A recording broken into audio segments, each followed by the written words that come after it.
Hey, welcome to Baking with Nikolai. We're back in the kitchen with a bread recipe that's going to make the sourdough purists big mad. Let's start with our ingredients. We're going to get you a shot of the ultimate bread recipe. The temperature probe is in the way. Let's get you that so that you can pause and check that out. Alright, so what we're going to start with is the most important thing, which is a high gluten flour. We're going to be using the King Arthur baking flour. I get it from Costco, but you can get it from just about anywhere.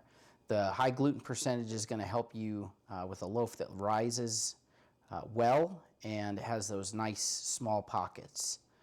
What we're going to be making today is more of a corporate loaf, as I would call it. It's not going to be like an artisan sourdough, but we are going to be using sourdough in the process. So let's start with this. We got 960 grams of King Arthur high gluten flour. We've also got down here, we've got a 1/4 cup of sugar. We've got a tablespoon of salt, and we have 3 tablespoons of shortening. You can use whatever oil you'd like. You may use butter. Some people, for certain bread recipes, it substitutes olive oil. The only thing you don't want to use is baby oil, so no diddy in this recipe. This is kind of the secret ingredient for flavor. This is Jeff. This is our sourdough. Our sourdough starter is fully hydrated, so it's a 50-50 mix of flour and water. And this is going to add flavor, as well as it's going to help our instant yeast, which is down here. That's what's going to make the sourdough purists mad. Yes, in this recipe we are going to be using active dry yeast.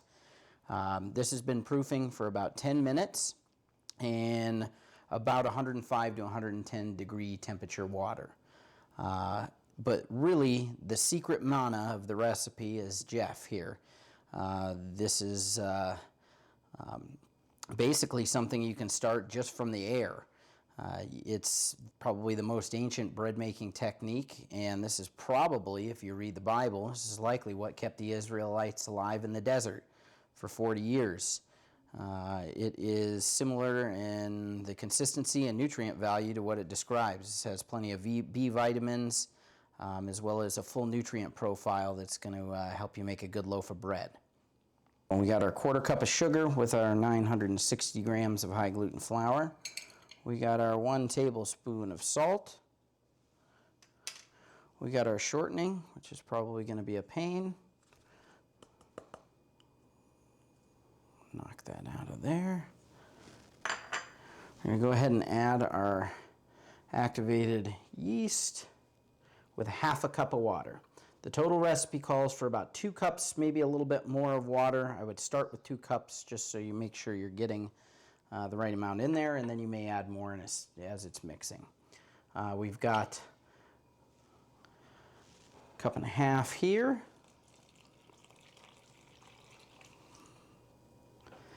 And then what we're going to do is we're going to get on our scale here, because we need to add about 200 grams of sourdough starter. So we're going to tear that off, and we're going to have Jeff jump on in here and do the heavy lifting. 200 grams is what we're looking for here. This has been a countertop fermenting for about 8 hours. That's what really gives you that good flavor. You can go longer, you can go shorter. Just understand that based on the maturity of your sourdough, it's going to kind of determine how strong that flavor really is. Alright, so we got 200 grams of sourdough starter in there. And then what we're going to do is we're going to pop on over to the mixer.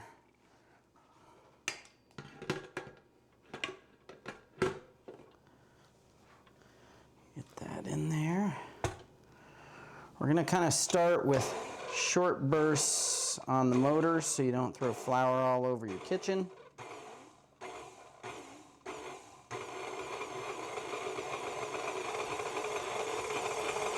And then we're going to see how this comes together. We're going to low speed mix this probably about 5 to 10 minutes. until we get the dough consistency that we're looking for. Now, while this is kind of off and running, I'm going to get us a little extra water to work with.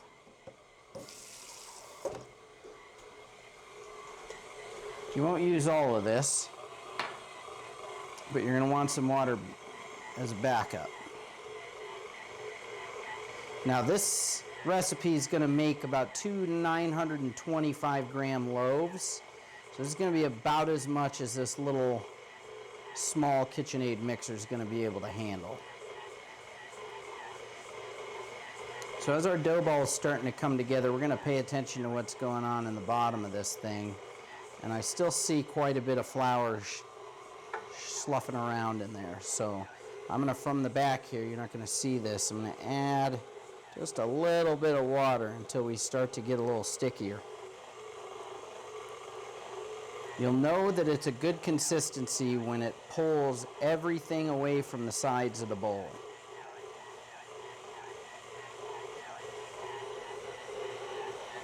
And we're going to keep adding water until that flour that's at the bottom goes away. Now the loaf will start to spin a little bit, and that's probably going to get us almost to the consistency that we're wanting. Let's see how this forms.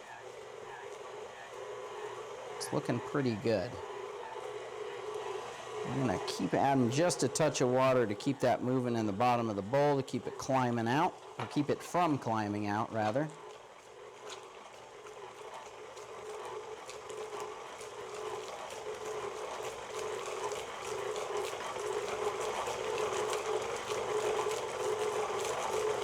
That's looking pretty good. So once we get to this point, we're just going to kind of let it mix and hydrate. Like I said, we're probably going to run about 5 to 10 minutes here.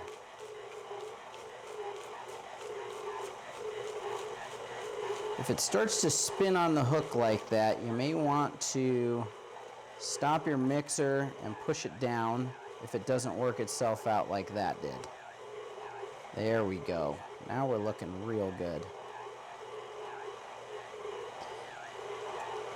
Now when you're using a mixer, you won't have to knead very much on the counter. And that's a good reason to have a dough hook and a mixer if you're going to be making a lot of bread. It's going to save you a lot of time hand kneading this. You still want to do a little bit of hand kneading, but for the most part, this is going to do most of the heavy work.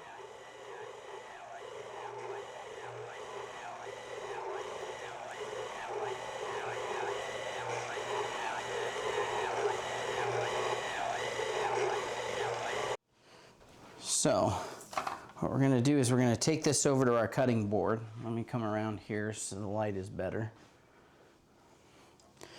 And now we're going to pull this out.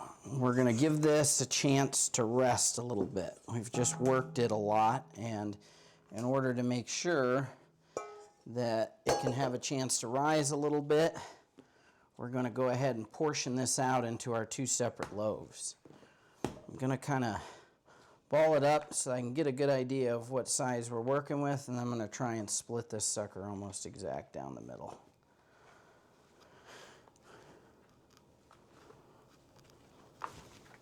Alright, so we're going to check our weights. Like I said, usually you're going to be around a 900 gram loaf. Depending on your hydration level, you're going to be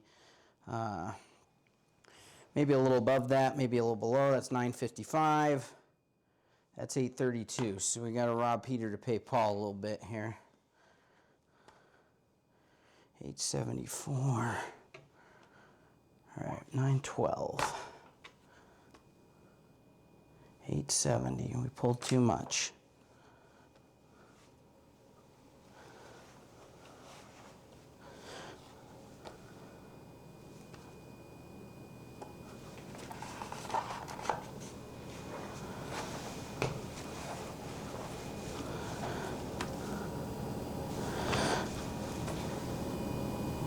$897, $890, that's going to be close enough for me. So we got roughly 2 900 gram loaves out of that recipe, which should be perfect. So what we're going to do is we're going to take a little bit of flour, dust the top of it. We're going to roll this and tuck it. This is how we always did it when I worked at a bakery when I was in high school.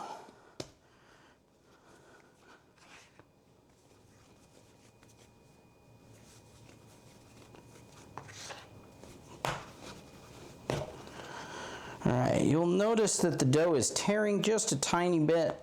You know, it could have been a little more hydrated, but that one, once we put them under a tent to let them rest for about 20 minutes, it's gonna be looking pretty good. So what we'll do is we'll grab some plastic wrap.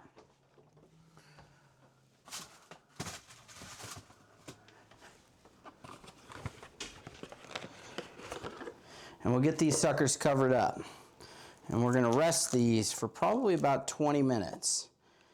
And as they're resting, you'll notice on the counter, you know, at room temperature, they're gonna puff a little bit, but that's what you want. You wanna make sure that the loaves are getting hydrated. So as you mixed, you wanna make sure that all that moisture that you added to the flour has a chance to become uniform within your dough recipe and fully hydrate all of that flour.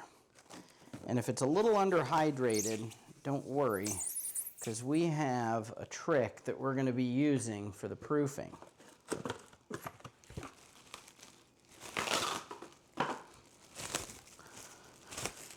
All right, we're going to cover these up so they don't dry out while they're chilling. Just going to kind of tuck it a little bit under there so that air doesn't have a chance to get up in here and dry out your dough.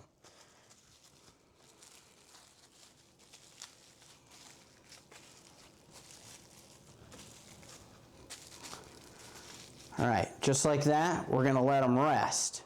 We're gonna make 2 loaves. We're gonna make a regular sourdough, and we're gonna make a cinnamon bread. Now, these are the secret Mouska tools that we're gonna be using a little later. I'll go over these ingredients when we start the process of that. Boom, and we're back 20 minutes later. They've got a little bit of puff to them. That's exactly what you wanna see, because then what we're gonna do is we're gonna start to form our loaves, and we're gonna knock a little bit of that out of it. So, ditch our scraper over here for the moment, and then we'll take one of these and move him to a plate, leave him covered so he doesn't dry out. And then we're gonna take just a light dusting of flour. And we're gonna start hand forming this. We want a good lengthy roll, and we want to try and maintain the length that you're going to end up with as far as the pan width. So I'm going to get this rolled out. We're going to start with the sourdough loaf first before we do the cinnamon, just so you can see what the process is. Now what I'm going to do is I'm going to use like a pinch and roll technique to really form this loaf up nice and tight. So now that we're at our length, we've got about our width that we want. What I'm going to start doing is I'm going to take my first roll, I'm going to pull and then kind of tuck it down with my fingers. And then what I'm going to do is kind of almost like a typewriter. I'm going to push down and hit. So I'm going to roll and hit with my palm. And you're going to pinch with the palm and roll with your thumb. Just like that, like a typewriter. And you're just going to keep doing this as we form this loaf. And what this is going to do is this is going to knock some of the bigger air bubbles out of there, as well as get a nice tight roll with not a lot of air pockets in your roll. Move that over.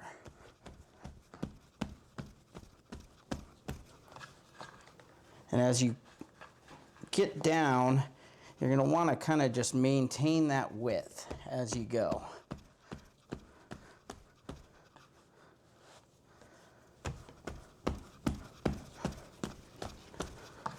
Just repeat that process, stretch as you get to the end.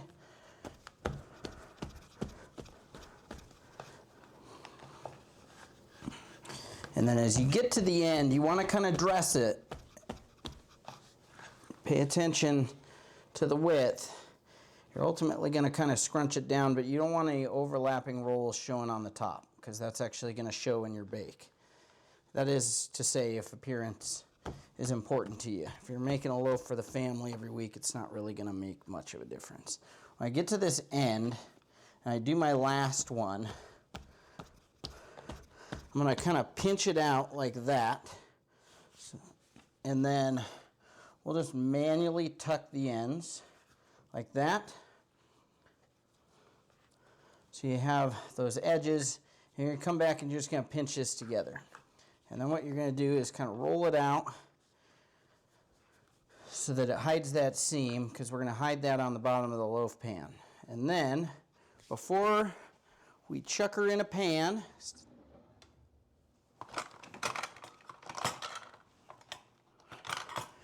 we're going to do some beauty cuts across the top, because why not? I like to do like 3 or 4.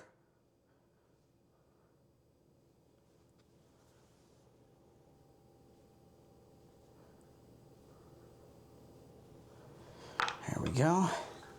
And take that and toss that in our greased pan. And those will open up and those will look pretty good, especially after you bake. All right, more interesting. We're going to do a cinnamon bread. So same as we did with the first one, we're going to go ahead and kind of hand form a little bit.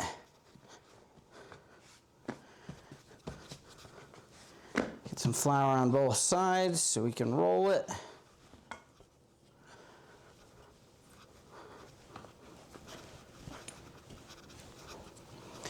And you want a more uniform thickness, so pay attention to your roll here. You don't want any thick spots, thin spots. You want this to be pretty uniform. And ideally, we want like a decent enough shape, because this one we're not going to use a palm pinch. We're going to use like a tuck and roll method, since we want a really good swirl inside of the bread. All right, so once we have that prepped, and we've kind of dressed it as far as shape goes, we're looking pretty uniform there. What we're going to do is we're going to go ahead and add our date syrup, which is made by women, apparently. I don't know why that's important, but if the women at Just Date are listening, I would appreciate it maybe if you made a date spread instead of a date syrup. Date spread seemed to work a whole lot better for this process when I used to use it back in the day. But this one happens to be somewhat thicker in consistency than some of them that I've got from them. So we're going to just kind of coat as good as we can, and then what we'll do is we'll use our spatula to spread this out. So I'm going to just kind of get as much of the product on there as I can through this tiny little nozzle they give you. And right about by the time your forearms are burning from trying to squeeze this out of here, you'll probably be just where you're at enough to do this. And what we're going to do is we're going to spread this a little bit more uniformly. See how we coat.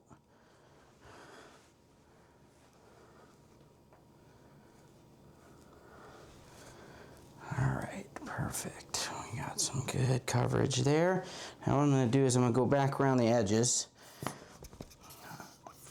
and fill in.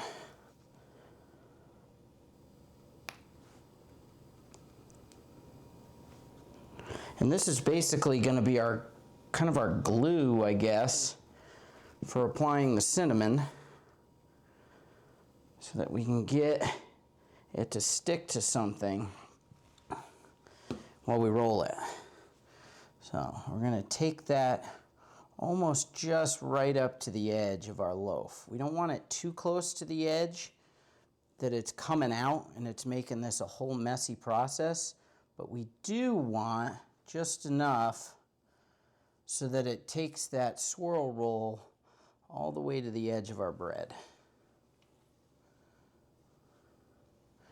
And then once we get a decent uniform coverage to that, we're going to go ahead and get our cinnamon on there.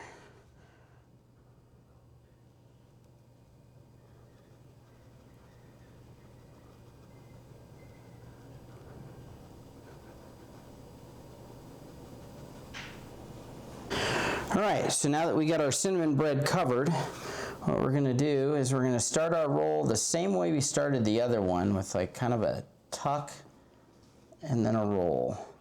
And we're just gonna kind of use some of the friction against the board to stretch and roll.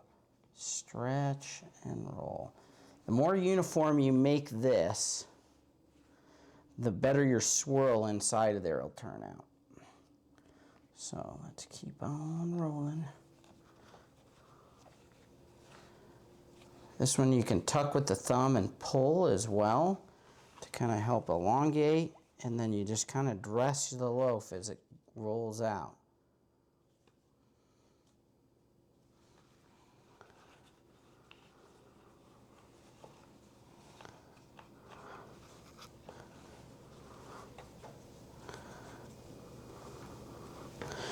All right, when we get to the end, I just want to make sure that our ends are managed, and then we'll do a pinch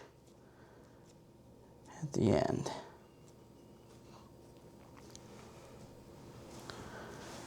Just get that pinched, and then might clean my fingers up here real quick so I can get a decent roll on it.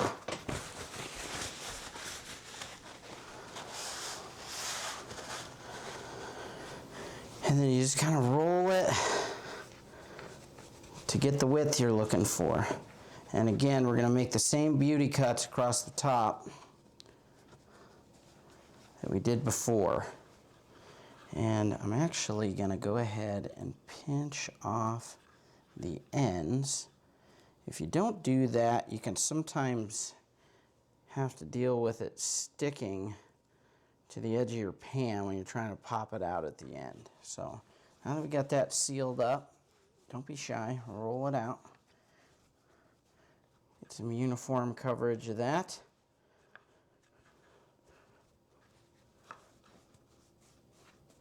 And then we'll do our beauty cuts.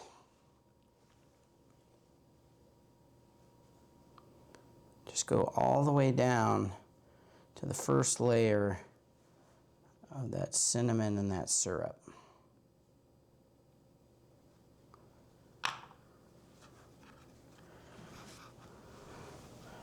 And then we'll pop that in our pan. And now we're going to move on to the proofing. All right, so now the next step is we're going to make these babies rise. We're going to use a steam proofing process. Typically, we're going to run a proof with temperature between 85 and 110, depending on what type of bread you use or what type of proofing process you use. Now, you could just let these sit covered on the counter for 4 hours or something like that, but we're going to accelerate that process by using our steam proofing oven and some hot water. So I got our tea kettle. I'm going to go ahead and pour that into the broiling pan with this green pan oven. These things are pretty nifty because it does have a proofing setting. And then I'm going to put that in. And what that's going to do is that's going to help our dough stay hydrated while giving it moisture as it rises. And that'll help us maintain an initial temperature inside of here of over the 80 degrees that we're requesting from the oven. And that steam is going to help, again, hydrate the dough and keep it moist as it is rising. So about an hour and a half is typically what I tend to see these take. And I'm going to take it until it goes right up to the top of the oven, and I'm going to have to probably finagle that out of there to get it out. So we'll check back in with you in about an hour and a half, and we'll see how our loaves are doing. Okay, so we're back. It's been about an hour and 5 minutes, and it looks like these things have popped pretty good. So we're going to pull them, and we're going to get those suckers into the oven, but first we're going to egg wash them. So.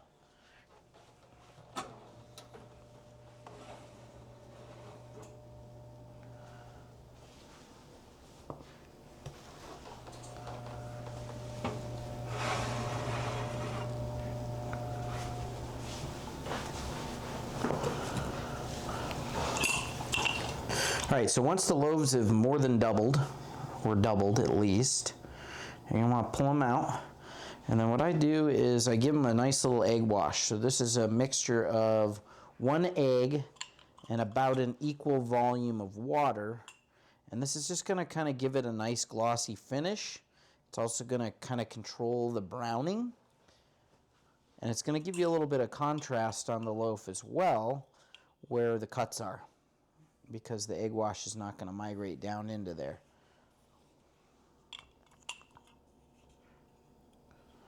So in the last 20 minutes of proofing, we've preheated our oven. We're gonna go for 400 degrees, and we're gonna cook to an internal temperature of 190 to 195 degrees. I'm gonna use a temperature probe thermometer after crusting the bread. So let's get these puppies in the oven and get the crusting started.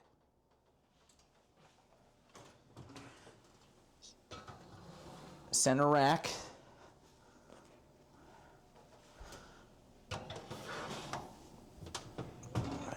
There we go. Check back in about 5 minutes. All right, so bread's been in about 5 to 10 and it's crusted. So now what we're gonna do is we're gonna insert our temperature thermometer probe.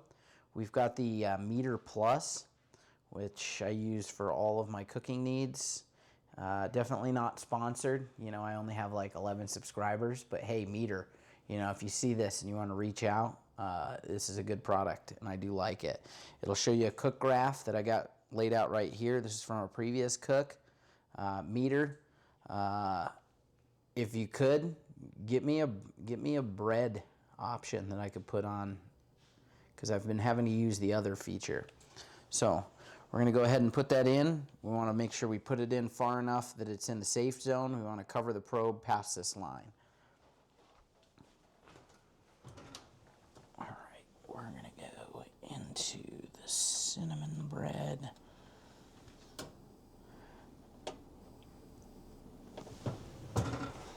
Now you are going to end up with an unsightly hole in your bread, but it will help you make sure that you get to the right internal temperature. And you can see that it's coming up as it is right now. We're getting instant feedback. Eventually, as it starts to track the climb in temperature, it'll give you roughly a done time, and it buzzes every degree as it's coming up, depending on how you have your options set. 192 degrees is typically where I want to see it, so that way I can flex it and look at the top and see how it looks, see if it needs to go a little longer to maybe that 195 temp, or if I should just pull it. That seems to have been working good. So we'll check back in with you when it's ready to pull these loaves and knock them out of the pans and let them cool. All right, so we're reaching the end of our cook here. We're at 190 out of 192. Crust looks really good. So I'm gonna probably pull this guy. And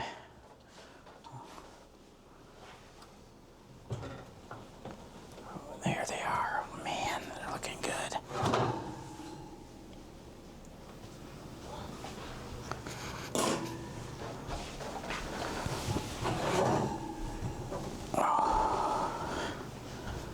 Smells so good.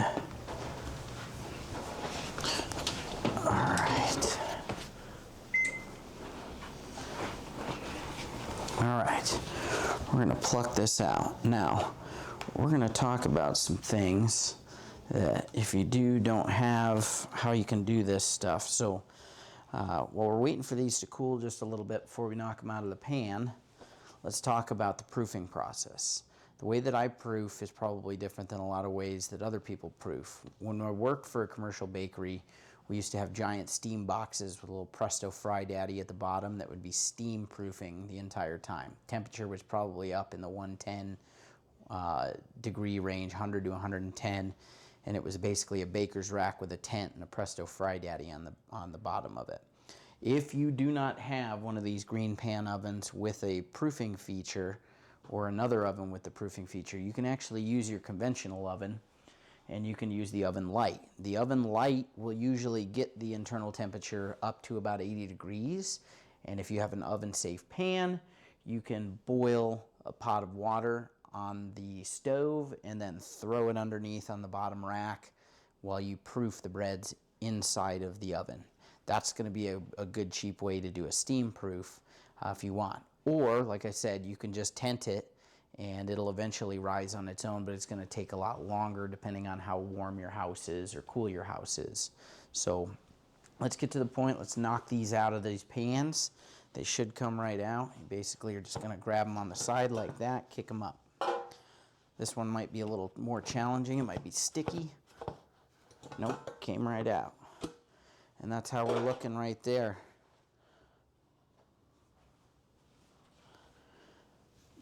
Really good crust. And the crumb's going to be awesome too. Once these cool down, we'll get you a shot of it cutting so you can see how it looks on the inside. I'll tell you this, it certainly smells delicious in here. And making your own bread is definitely an awesome thing to do. It's a lot better than the store-bought loaves, and you can get a lot better flavor out of it if you use a sourdough starter. All right, let's see how we did.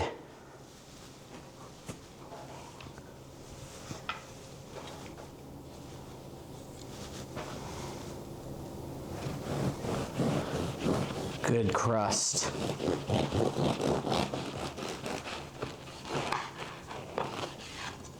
Crumb looks fantastic.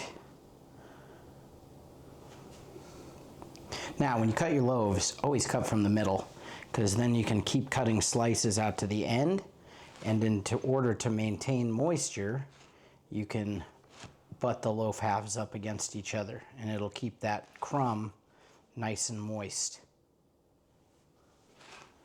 All right, let's check out our swirl.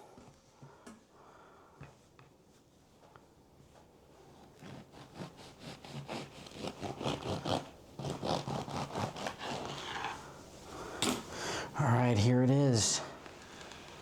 Bam.